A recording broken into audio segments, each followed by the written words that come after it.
Hello, hello, hello. It's Dr. Lisa Singletary, and I'm so excited to be with you today. This is the third in my heart health series, but really starting a whole nother series because, so today we're going to talk about the original title, the 5 steps to heart health. But here's the thing, the first 4 steps are the same for everything.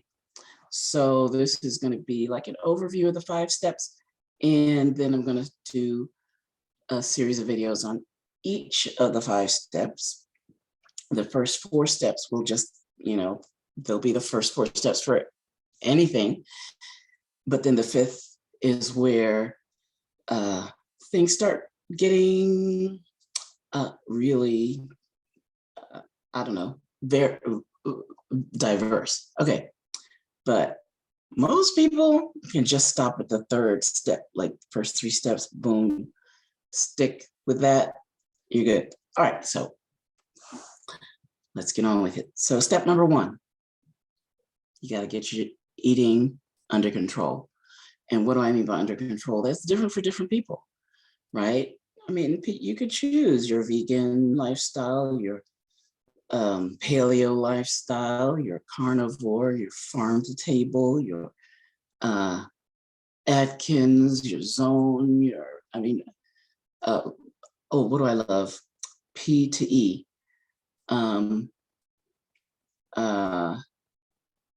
Protein to energy ratio. I love that. So whatever lifestyle you choose, you've got to avoid the 12 bad foods.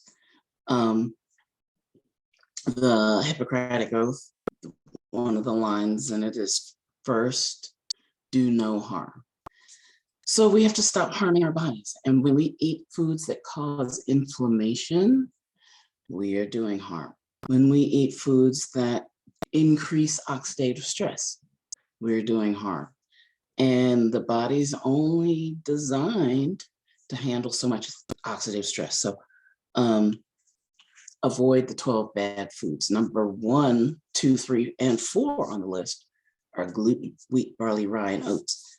And I'll go into more details later. Oils, fried foods, GMO foods. It's really not a long list, but these foods sneak into our diets and our lifestyles, and we really just have to raise the attention about them. So avoid the bad foods. Step 2, well, there's certain building blocks the body needs every day.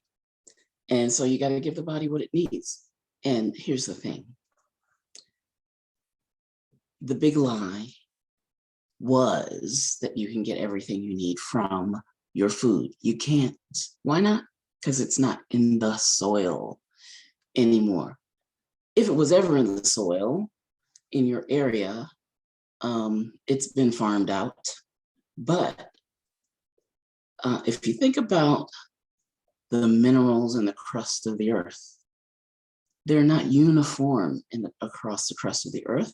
There are veins of gold.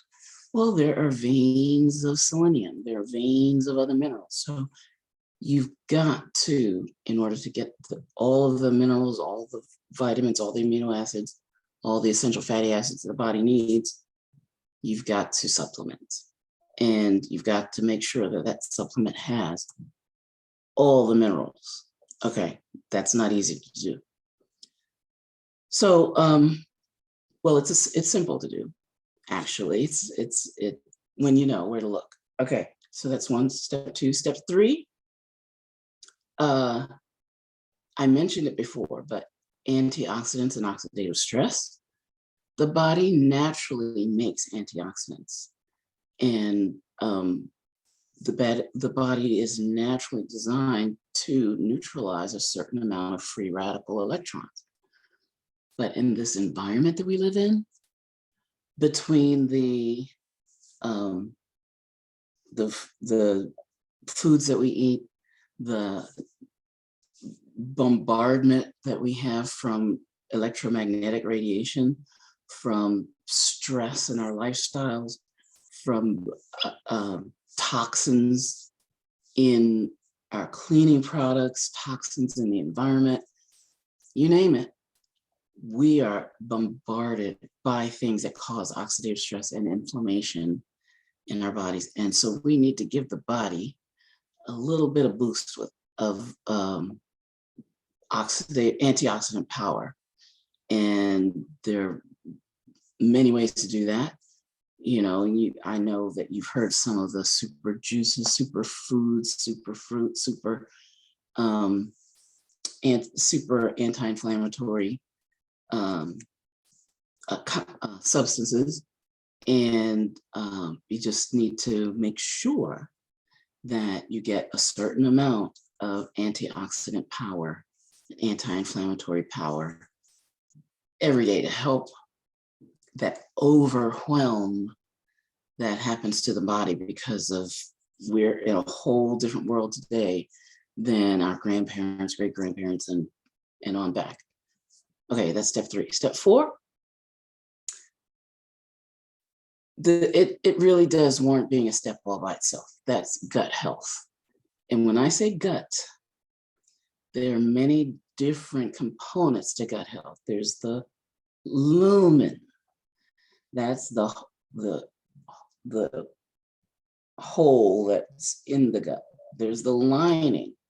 That is the surrounding protective part of the gut that's supposed to keep what's in the lumen and stop it from getting into our bodies, into our bloodstream. So the gut lining, the microbiome, we are just scratching the surface of what's going on with that microbiome and the effect that it has on our bodies, on our brains, on our inflammations status. Amazing. So it has been said, you are what you eat. Not true. You are what you absorb. And when we eat those inflammatory foods, it causes the lining of the gut to be inflamed and not to properly sort what gets in and what stays in the lumen. It affects the microbiome. It affects the ratio of good bacteria to bad bacteria and what they produce. And when that gets into our bloodstream, what does it do to our immune system, to our emotions, to our just amazing, amazing things that we're learning about the microbiome. Okay, so gut health. So that's steps 1, 2, 3, and 4. Step 5 is now where it's going to get really interesting. So for heart health, which is how the series started, what I'm looking for are substances that help the function of the heart and the blood vessels, particularly, as you might know from the last video, the capillaries, the lining of the capillaries that is so vulnerable, so delicate, and so subject to inflammation, oxidative stress, and then all kinds of things occur in the body when that membrane, that thin lining is breached. Okay, so 5 steps. Avoid the bad foods, get what the body needs, antioxidants and anti-inflammatories, gut health, and then specialized substances to really focus on nourishing and supporting the system that you're talking about. So for heart health, yeah, I love anti-inflammatory antioxidants. You've heard about nitrous oxide. Things that increase nitrous oxide help the health of the lining of the blood vessels. There's certain herbs that are really, really great for heart health, certain vitamins, certain combinations that are really, really good for cardiovascular health. And you know, if you help the blood vessels, you're really helping the whole body. So that's like one of the core thoughts in my mind when people ask me, well, what should I take? What should I do? What's it, I have this, I have that. If you get the blood flow right, you get a lot, right? You get a lot of benefit from that. So, all right. So 5 steps to heart health. And like I said, I'm going to make videos going into each one of those steps. And we'll just keep this conversation going. All right. Meanwhile, I love you all. And I just hope you have the most awesome day. Love you. Mwah.